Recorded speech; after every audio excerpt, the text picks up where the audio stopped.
rolling. Alright, g'day Don. Thought I'd reply this way just for something different. Well, I've done this a couple of times now, but yeah, usually for the more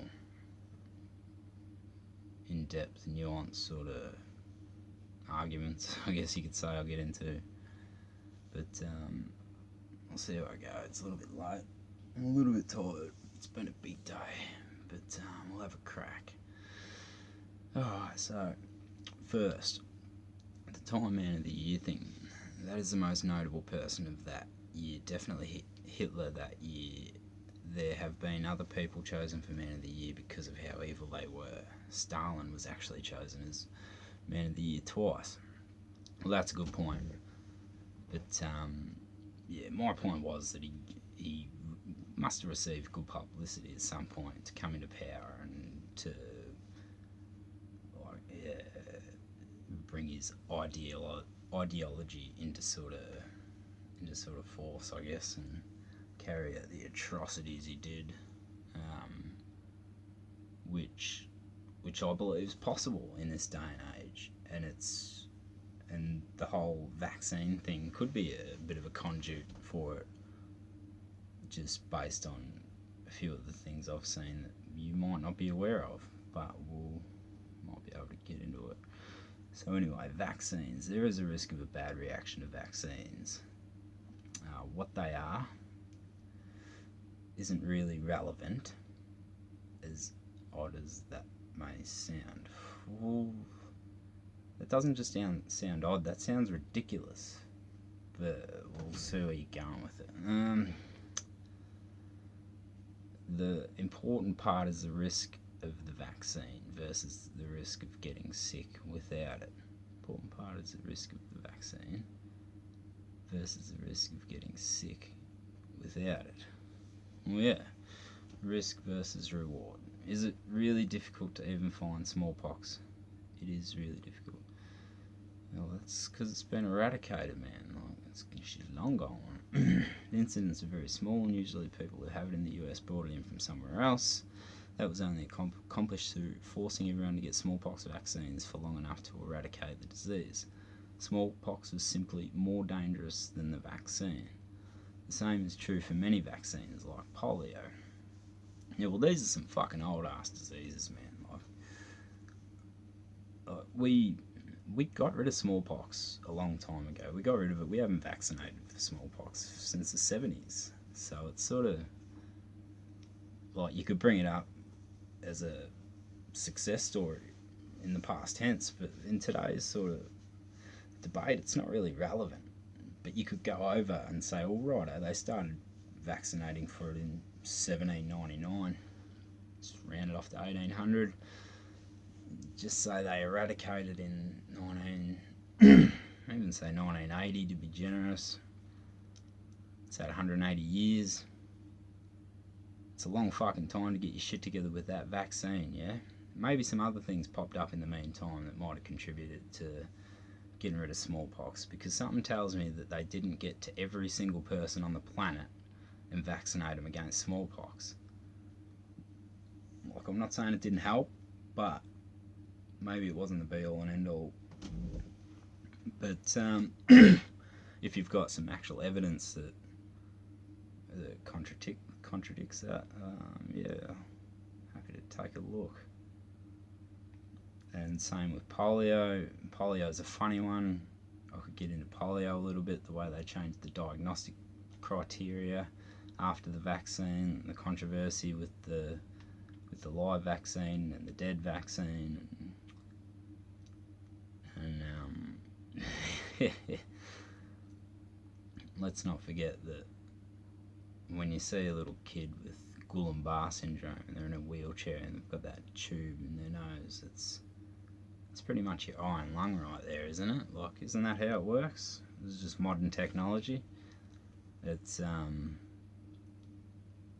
yeah, listed as a side effect on your precious little vaccines there, Guillain-Barré syndrome. Imagine that. Imagine taking your kid in to get a bloody flu shot and they come out with Guillain-Barré syndrome, a condition that presents just like polio. Wouldn't that'd be a kick in the teeth. Even if these vaccines do cause some cases of autism, we'll put autism to the side for a second, and even just say if they cause some cases, say like 2.3% of cases of autoimmune condition.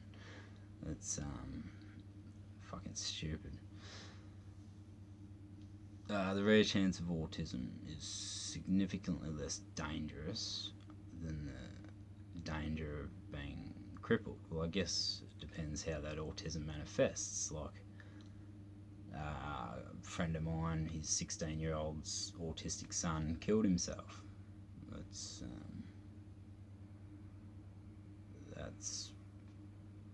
you know, it's not too fucking flash, is it? Like,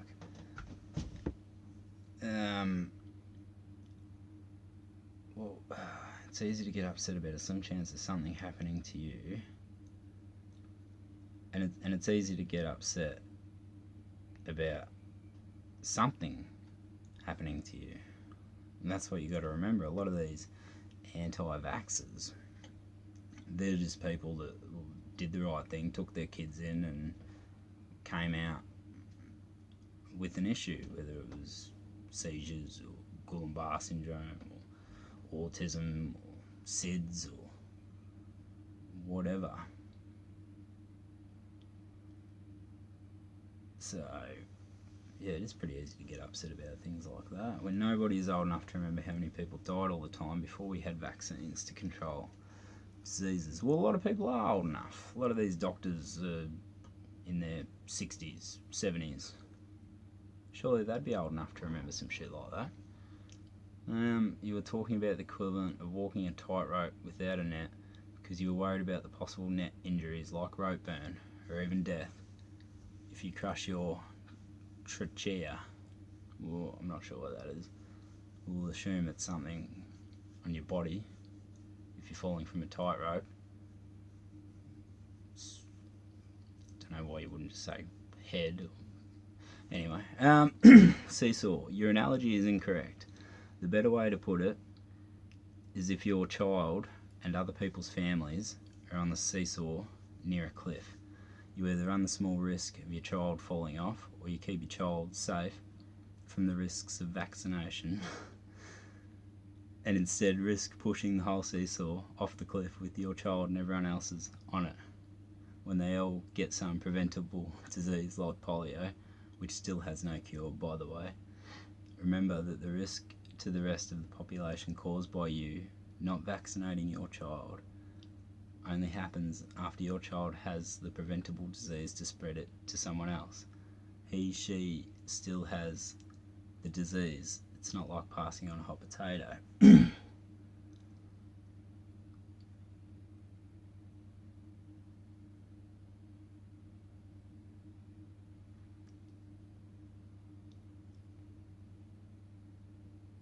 Yeah, okay. Alright, so I don't think my analogy is incorrect. And I base that on, I didn't come up with those, like my analogy arbitrarily. Like you sort of just thrown out other people's families. Like that's very arbitrary. It's not, can't really do much with that. Like how big are the families? What? See, my analogy, I put 1 on one end and 2 on the other for just based on measles, right? So with the measles, you've got, well, looking at the United States, they've got good data, so we'll look at them for a second. In the 1960s, before the vaccine, it came out in 63, in the 1960s, before the vaccine, you had a 1 in 500,000 chance of getting and dying of the measles. 1 in 500,000, so that's 2 in a million. And you've got the vaccine on the other hand, where you've got a 1 in a million chance of having a serious adverse reaction and dying from the vaccine, whether it's whatever the case. But that's the number they throw out there. I think it could be more. Other people think it could be more, just based on things that sort of get missed, but we'll just leave it at that. So that's how I come up with 1 on one hand and 2 on the other. And I don't think my son could be or would be in that, would be on that side of the seesaw in someone else's version of that analogy, you might say, for this simple reason.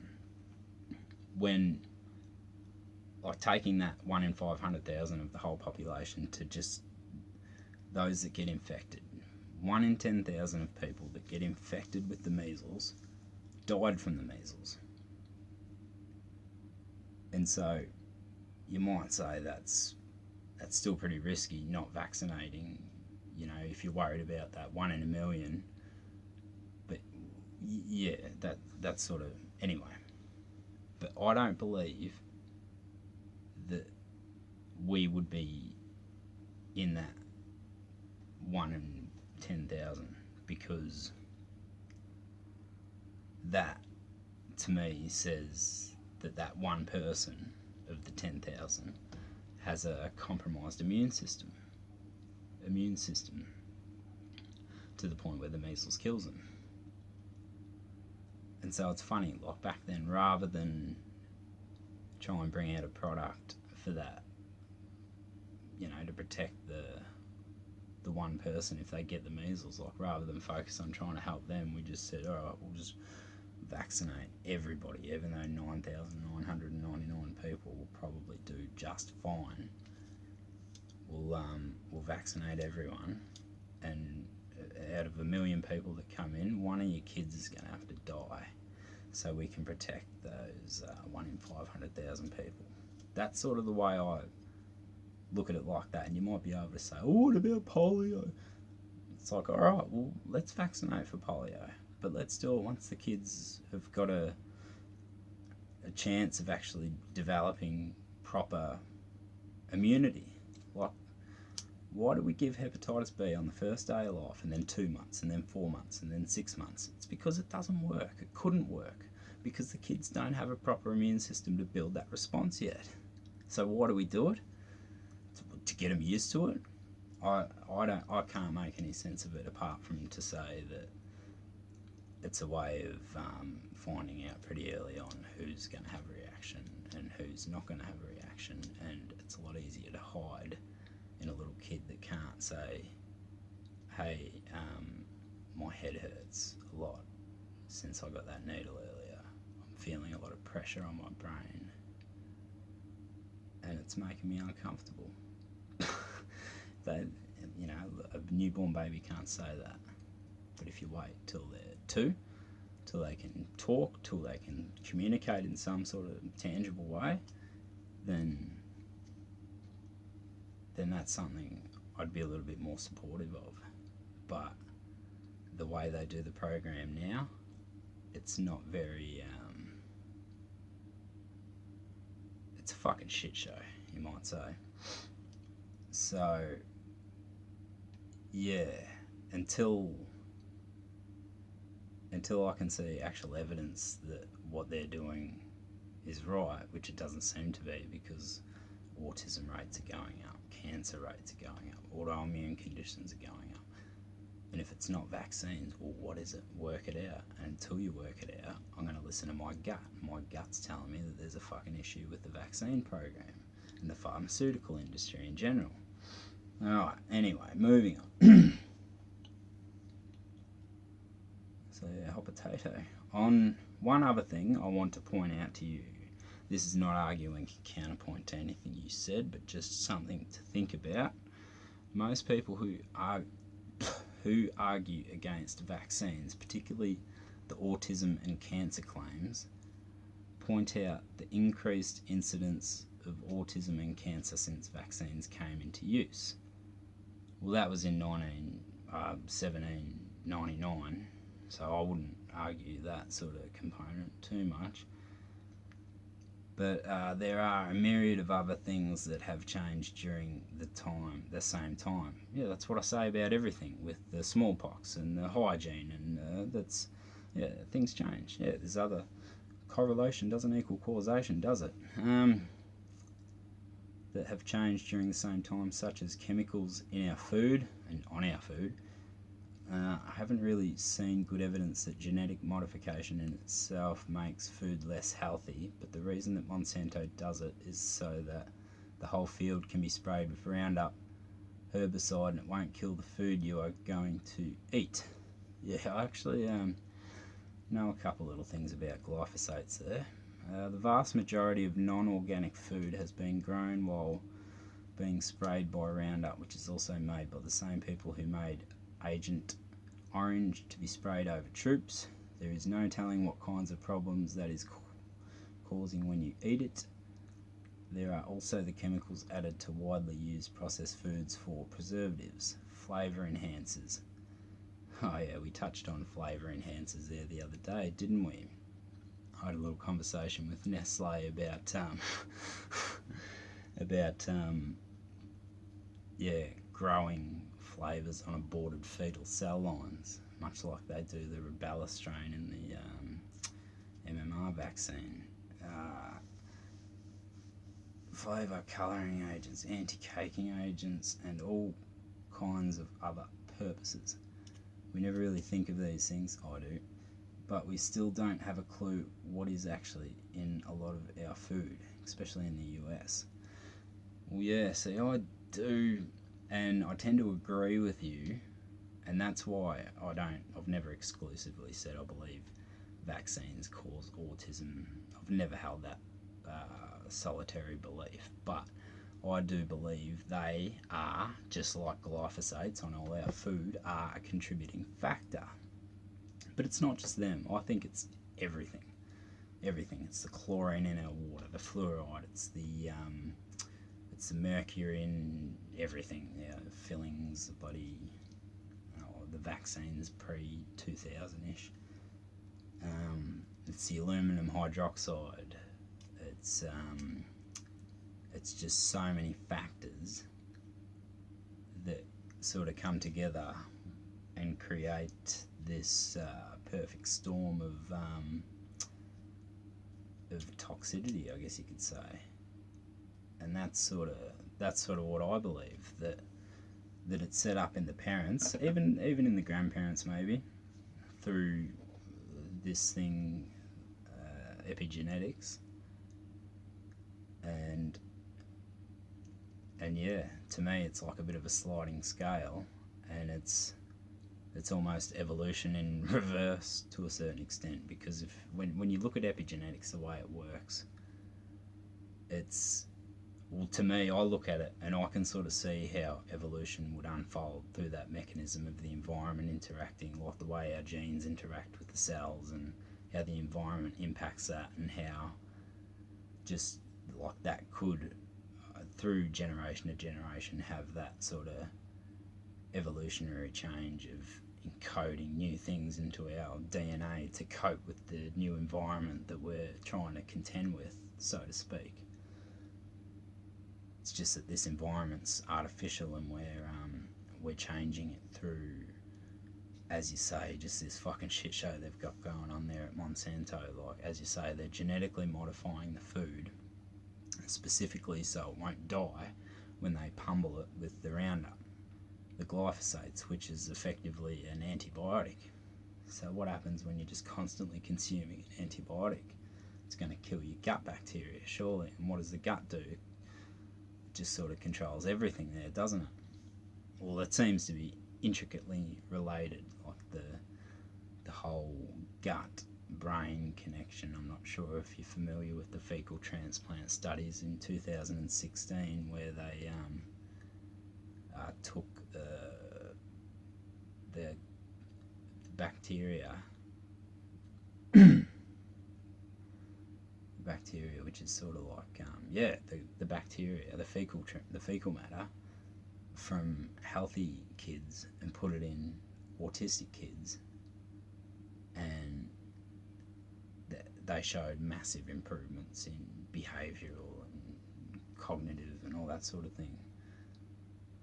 And even like down the track, and it was sort of there were some really good studies. Even my mainstream gastroenterologist spoke about it, and then I sort of pointed out there was a gastroenterologist that was exploring autism in the 1990s, but he lost his license over some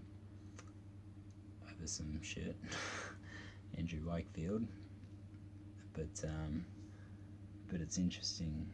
What was a gut doctor doing a study on autism for?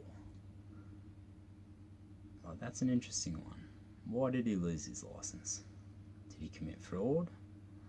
No, he didn't. But anyway, going off on a bit of a tangent there.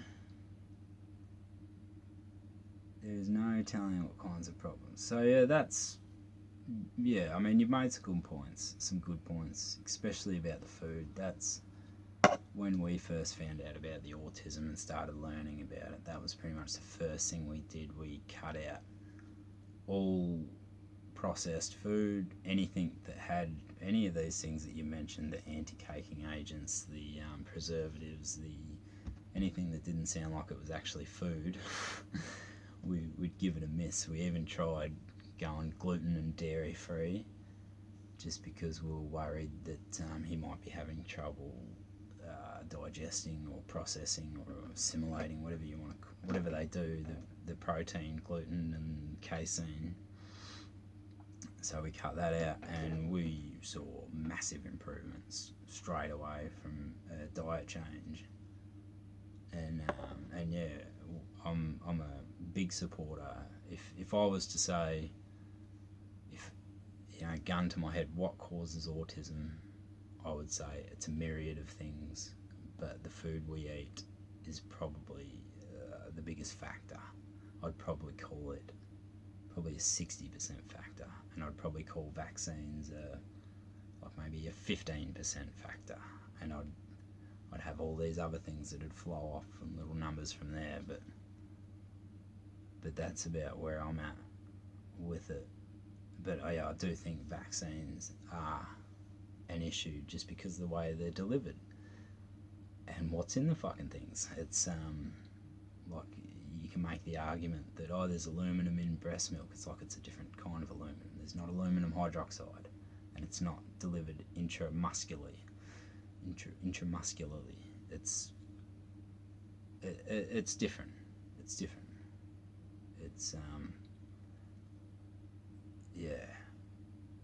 I believe it's all a contributing factor.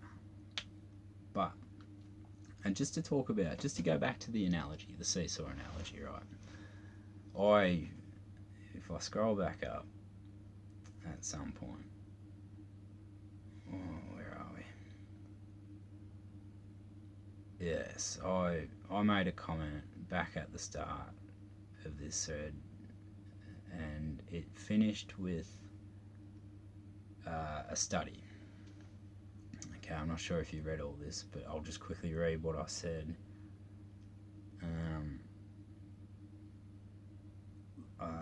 I say, look, here's a study that proves vaccines are rubbish. There was a doctor running a vaccine program in a country over in Africa, where they would probably need vaccines. For 30 odd years, the bloke had administered more vaccines than anyone, so he decided to do a retrospective study, as he had a perfectly randomised control group, as only half the country had received the vaccines. So it's a vaccinated versus unvaccinated study, with a genuine unvaccinated group, something never been attempted in the Western world. Such study couldn't hide the damage vaccines really do. The results were shocking. Well, not so much to people like me, but people like you. Anyone that stops and reads it and can assess it with no bias comes away with shocking questions, because it clearly shows a minimum of 5 times higher mortality in the vaccinated group. Put bluntly, the vaccinated group did get less cases of diphtheria, tetanus, pertussis, and polio, the golden polio, which is the goal in vaccinating against said diseases. So on the surface, you could say it was a success. There was less cases of polio. Awesome. Fantastic. But when they delved into the data, they found out that vaccinated group still died at 5 times the rate of the unvaccinated group. And no other co-founders, however you say that word, could account for this anomaly. So the vaccinated group had to have had a compromised immune system from the vaccines they received. That's that last bit. That's my summary of it. Just, I don't know how you can come away from that study with any other conclusion. You've got a country split in half. Half is vaccinated, half isn't vaccinated. You would assume that the unvaccinated group, like you think, would be just all on that seesaw falling off the fucking cliff, but they're not. It's the other way around. They're all getting vaccinated and they're all falling off a cliff, and the unvaccinated group, a couple of them might be in a wheelchair, but they're sitting on the seesaw chilling out, having fun up on the cliff, you know. They're not down on the bottom splat dead. So and that's in Africa. Like, what do you do if you take that study and do it in a developed country like Australia or the United States? I think you might be shocked at what the data might actually show, but we can't have that conversation because they've never actually done that study. Now, why haven't they done that study, you might ask? It's not because they can't do the study. The data exists. Like, they've been vaccinating since 1799. They've been keeping records for a very long time now. And what you've always had is you've always had a group of people that refuse to get the vaccines. For whatever reason, they've always refused to get the vaccine. So you've always got that control group. You can always take the data and look at it and say, righto, let's look at the health outcomes and see what it's like. And you know what? They actually did do that. A small group with very limited funding, they tried to do it. I'll see if I can get up the infographic and I can link up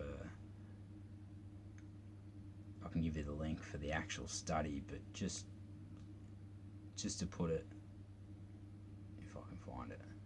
But basically what they did was they did a survey of about 1,200 homeschool kids and looking at total health outcomes, and it showed that I'm not going to be able to find it. Well, anyway, it showed that the unvaccinated, or the vaccinated, sorry, got autism at a rate 4.2 times higher. There was other learning disabilities that were a similar sort of percentage. There was, I think, 30 times the rate of allergy, sort of, you know, all the allergy sort of things. But yeah, it was only a small study, and it invited sort of further studies that just haven't been done. And that's the part that sort of gets to people a little bit, is that they could do the studies and say, well, look, they're not so bad. But they don't, because I think it might show something else. I mean, I can post these graphs, but I mean, look at that. You've got, can you see this shit? You've got, probably can't see it. Oh yeah, you can see it there. I mean, look at this graph. Look at where they introduced the vaccines. I mean, maybe you could make a case for diphtheria, but the measles, the whooping cough, and look at scarlet fever. Well, we never had a vaccine for that. Where did it go? Just hocus pocus, that shit just disappeared. I don't know. Look, I'm not saying we should throw the baby out with the bathwater, but I think we do need to go back to the drawing board a little bit and reassess where we're at with this vaccine program, because yeah, there are a few issues, and yeah, it's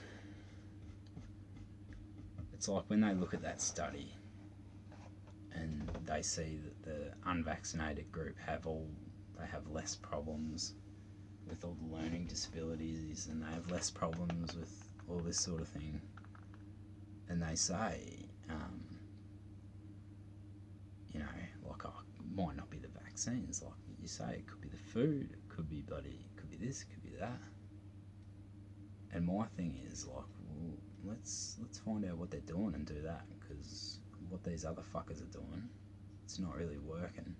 When shit goes wrong, when your kid gets autism, or you develop some fucking weird ass thing where your body starts attacking itself for some stupid fucking reason, everyone sort of puts their hands up and starts coming up with all this fucking wishy-washy shit, and you end up trying to figure it out for yourself, and you start exposing all these doctors, their ignorance, and it becomes a little bit disheartening, and you start thinking, well, fuck these cunts, like, I listened to them, and where did it get me? It got me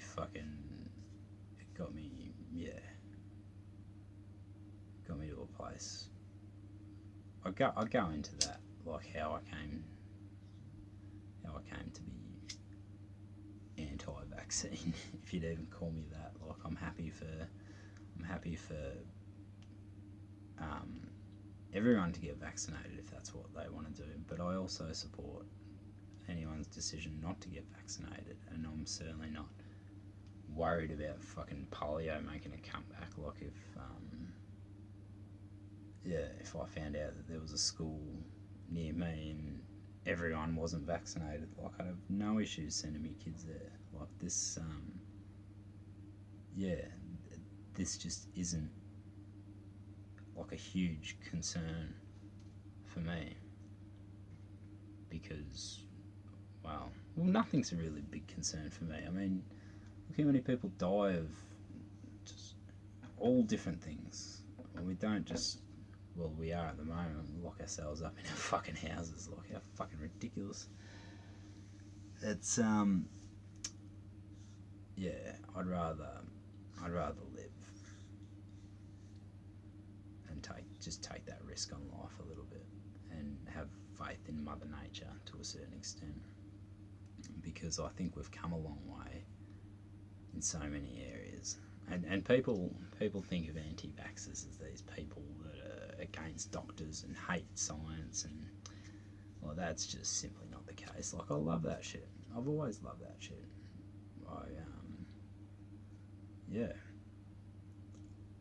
It's like, if you get hit by a bus, it's brilliant. You go in there, you get some anaesthetic, you get knocked out, these brilliant surgeons come in and put you back together, morphine, just don't feel a thing, blood transfusions, just, science, medical stuff, it's brilliant. But when it comes to treating illness and disease, I think there's other ways, and I think there's better ways, and I think we do a horrible job. Like, you mentioned cancer. It's it's funny. It's funny that you put them in the same sentence, because I look at them pretty similar as well. Cancer and autism. I believe they're both epigenetic. And I didn't just come up with this shit on my own. Like, obviously, I've followed a lot of different doctors over the time, and there's this one particular doctor that's really he grabbed me right from the start. Everything he says just makes sense, seems to line up with reality, seems to line up with the anecdotal evidence I've observed, and it seems to line up with all the actual hard evidence that I've looked at. And that's Dr. William Walsh. And he's a brilliant fucking man. Like, this, he's just brilliant. A real sweet old man too. But he's he started out in the prisons, right? He was on this chess team. It's a funny story, really. He was playing chess, and they were on like this team, him and his mates, I guess, these real genius type blokes, and they went to the prison because they were looking for a formidable opponent, and they heard that the prison had a good chess team, so they went down there to play him. And he said he got talking to one of the blokes there. He was like a murderer or something, and he just became fascinated by this bloke. And he ended up volunteering at the prison, and he just became fascinated by psychopaths. Like what was doing it? What was causing these people to just be this way?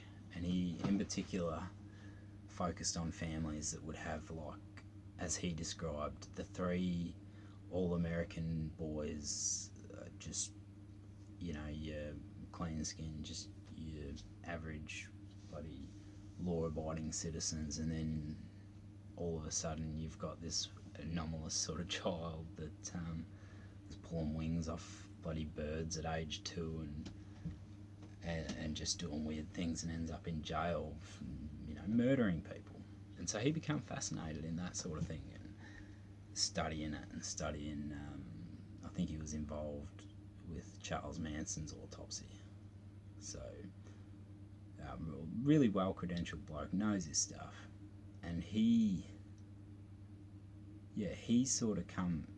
brought the epigenetics theory to my attention, and made the sort of correlation between it and cancer, how they both seem to be epigenetic in nature, which basically, when you break it down, you've got a genetic predisposition, a tendency to it, and then an environmental assault.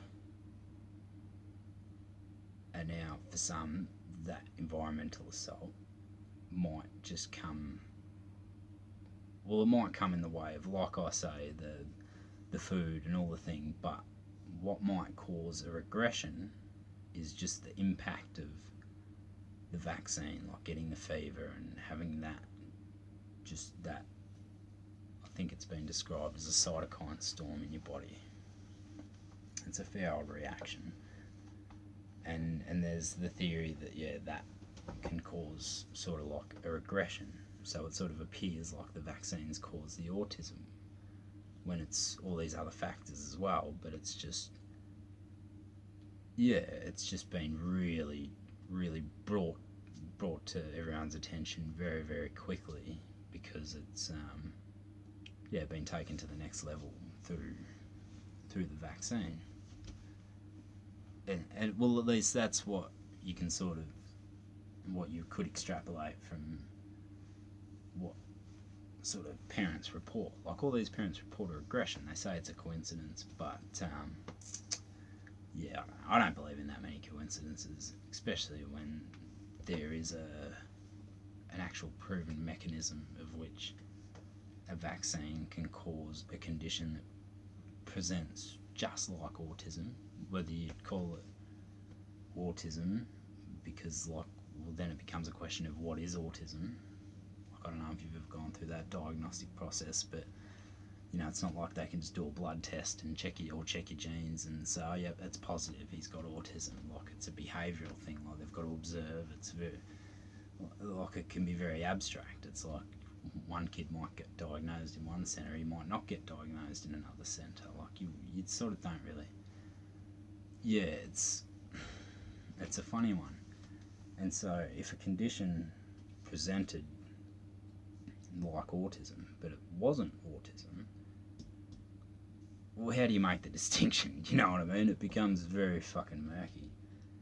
And you just got to look at the case of Hannah Poling, where, that's a funny story, that one, but you should look into Hannah Poling and how they received $20 million for,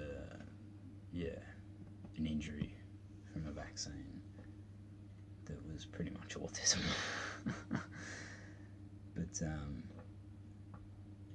anyway, where was I? Went off on a bit of a fucking, got off the freeway there.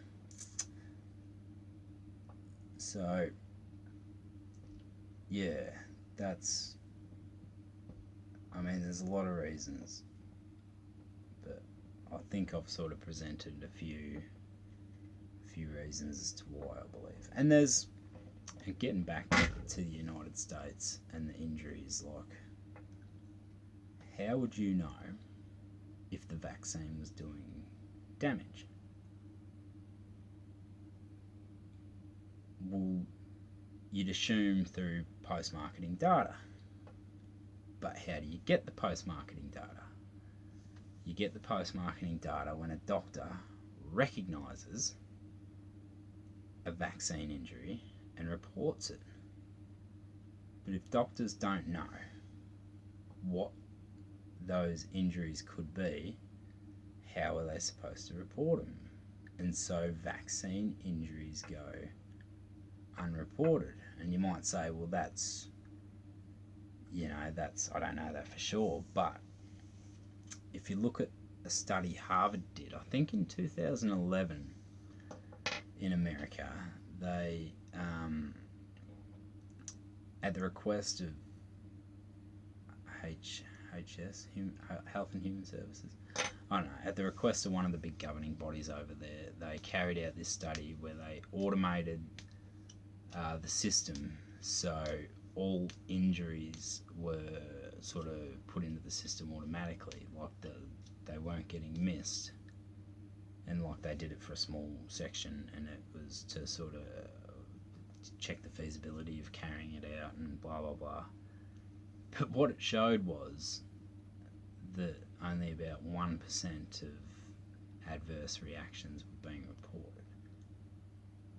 So, like say, if there was, say, 60,000 adverse events, like that's, that should have been 6 million. Like that's a big fucking difference, yeah? And that's through, just not being reported properly. But, I'll link that study up for you too, the Harvard study. I'll link up the study out of Africa again. No, well, I've already linked that up. You can go back and read that study and you can see it's, show me a study that shows everyone's going to die of polio if we stop vaccinating for polio. Like, I don't think that's the case. I don't think the data supports it. And I don't think history even really supports it based on graphs and numbers and things I've sort of read about. We could argue more about smallpox and polio, but for now, it's, I don't know, I think I made a pretty good case for that sort of shit. What do you reckon? It's too tight, I can't remember. It's too tight, it's too late, I'm too tired. I can't remember, I can barely talk.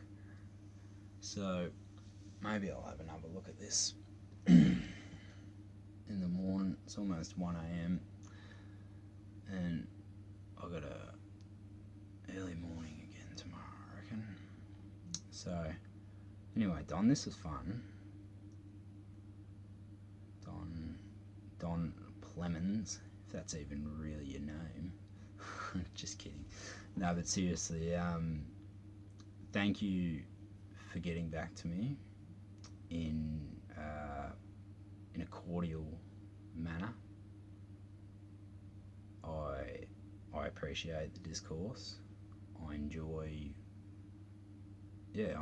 having civil debates especially about this, because it's extremely important, especially in this current climate. Like, that's, you've got one section of people that think everything's hunky-dory and they're sitting back waiting for the coronavirus vaccine, locked up in their house, and then you've got some pretty extreme people that think that 5G is going to kill us all, and that Bill Gates is going to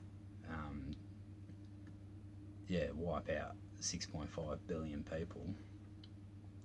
And then you've got people like me that are just sitting back observing everything and just thinking, well, anything could happen here. Like, that's one thing. Anything's possible. To rule something out when you don't know for certain is just, I don't know, I'll put it this way: believing in no conspiracies is just as ridiculous as believing in all conspiracies. That's that's one way to sort of look at the situation. It's like when two kids have had an incident and they come up to you and both of their stories sound a little bit far-fetched, and it's like the truth's usually somewhere in between. So, maybe Bill Gates isn't evil and maybe he's not trying to take over the world, but maybe he is a little bit seedy. Maybe he doesn't have the best intentions. I mean, for a bloke that's so committed to giving away his money, he sure seems to accumulate a lot of it. And when you look at studies like this out of Africa, you've got to wonder why vaccines are the big focus. You'd think you'd focus more on cleaning up the food. But is that happening? Like, I don't know, but look at Bill Gates' portfolio. I bet you he's got stock in Monsanto or their parent company, Bayer. What's the bet? I actually saw a meme. I don't know how accurate the meme is, but it depicted Bill Gates with all his assets, or with all his investments, like his obvious investments in the World Health Organization and his investments in the Imperial College of London, where the initial model came out that said, millions of people were going to die. That model that was out by about 2,000% or something. Apparently that was the whole model, what the whole world was basing this lockdown theory on. It's turned out to be just, it's turned out to be a little bit of a nothing burger, really. I mean, we could get into that as well, but when you look at Australia, you've got, how many thousand people infected, confirmed cases infected, to the 100-odd people that have died. It's like, it's a pretty small number, and if you took that out to actual cases, like of all the people that haven't got tested and actually had it, it's, it goes back to, the whole compromised immune system. Like, I know it's tough when you know someone that's got a compromised immune system, but in saying that, I still, apart from my children, my mum's probably the most important person in the world to me, and she's sitting there with stage 4 lung cancer. Doesn't smoke. It's just one of those things, lymph nodes, lungs, just chemotherapy. So she's really susceptible. But she's susceptible to everything: the common cold, COVID-19, the flu, gastro, anything. She's susceptible to anything. But even she doesn't like seeing people locking themselves up for her sake. You know what I mean? Like, she wants to live her life still. She doesn't see the point in dying alone in a room somewhere. She'd rather risk living. And good on her, I say. I defied everyone, and I went and visited my mum on Mother's Day and gave her a cuddle and a kiss.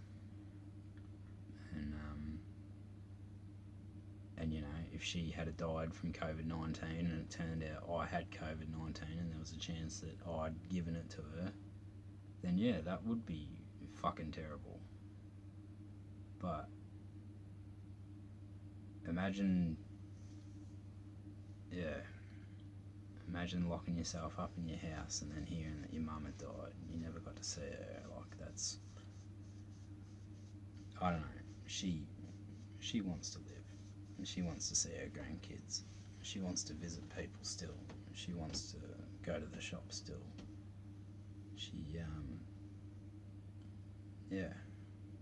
I mean, I can understand the people that are scared and want everyone else to get vaccinated so they're safe.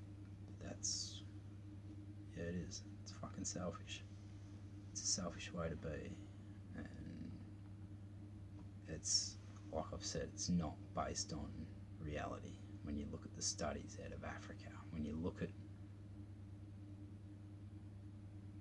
reality, it just it doesn't line up. Especially when, Anyway, there's also some other studies like the aluminum in the brain tissue of autistic kids. It's like they reckon there's only one way that aluminum can get there, and that's if it binds to cells, crosses the blood-brain barrier. And they reckon that traditional aluminum can't do that because it binds with silica, and it doesn't bond with cells the same way aluminum hydroxide does. Excuse me. So there's a lot of issues there with the vaccine program that we just simply don't know about. So to say that my seesaw analogy is incorrect is well, it's an opinion, but I better go. Jesus Christ, Don, you kept me up, buddy. Nearly an hour talking shit here. Time to hit the hay day. Alright, cheers, Don.